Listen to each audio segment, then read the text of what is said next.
রাসেল, এই রাসেল, এই রাসেল, তোর মোবাইল বন্ধ কেন? কি হয়েছে কাকা? আপনি এরকম করে দূরে দূরে আসছেন না? তুই জানোস না তোর মোবাইল দেখে তোরে আমি কল দিতেছি বারবার, তুই তো জানোস না তোর বোনের তো বিয়ে ঠিক হয়ে গেছে। আলহামদুলিল্লাহ কাকা, আমি এতদিন পর সার্থক হইতে পারছি আমার বোনের বিয়েটা আমি দিতাম। কাকা আপনি তো জানেন আমার হাতে এখন টাকা পয়সা নাই, আমার থেকে টাকা পয়সা ম্যানেজ করতে গেলে 4-5 দিন সময় লাগবে। রে ছেলের হাতে তো সময় নাই, ছেলের হাতে 4-5 দিন সময় আছে। ছেলেকে 4-5 দিন পরে বিদেশ চলে যাবে, যা করার তাড়াতাড়ি করতে হবে। আমার তো চাচা খুবই ইচ্ছা আমার ছোট বোনটাকে আমি ধুমধাম করে বিয়ে দেবো।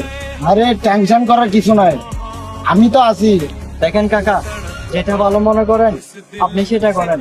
আমার তো বাবা নাই, আপনি হচ্ছেন আমার বাবা। না বাচ্চারা এগুলা নিয়ে আমাদের কোনো টেনশন করতে হবে না। বলো ভালো আছেন? আমি হচ্ছে বড় ভাই। বলে কথা ফাইনাল, কালকে আমরা বিয়ের বাজার ইয়া করতে হবে, কাজ করতে হবে। ইনশাল্লাহ এটা নিয়ে তুমি টেনশন করো না, আমরাও টাকা পয়সা জোগাড় করে আমরা সব ব্যবস্থা কথা বলতেছি, আমরাও যাবো। ঠিক আছে, আপনি আসেন। আচ্ছা ইনশাল্লাহ। কাকা টাকা আল্লাহ ব্যবস্থা করে দেবে। বন্ধু আমি তোরে খুঁজতেছি, দুইটা খবর নিয়ে আসছি। একটা হচ্ছে খুশি সংবাদ, আর একটা আছে বন্ধু আমি বিপদে পড়ে তোর কাছে আসছি।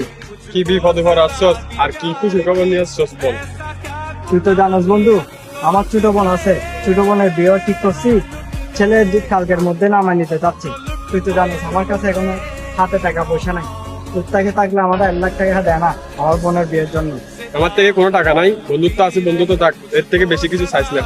বন্ধু তোর থেকে থাকলে দেয় না, আমার বোন মানে তো তোর বোন। আরে ভাই বন্ধুত্ব আছে, বন্ধুত্ব রাখ, আমার কাছে টাকা নাই বলছি না, কোনো টাকা নাই আমার কাছে। চলেন কাকা। আচ্ছা ঠিক আছে, তুই কালকে আমার বোনের বিয়েতে আসিস। কাকা যার জন্য কেউ থাকে না তার জন্য দুনিয়াতেও থাকে না। দেখছেন ও আমার ছোটবেলার বন্ধু কাকা, ও আমার কিভাবে তুর করে বন্ধু টাকা না দিলে কি হয়েছে, আমি তোর বাইক চাচা আছি তো, আমি তোর চাচা তোর হেল্প করবো, কোনো সমস্যা নাই, টেনশন করিস না।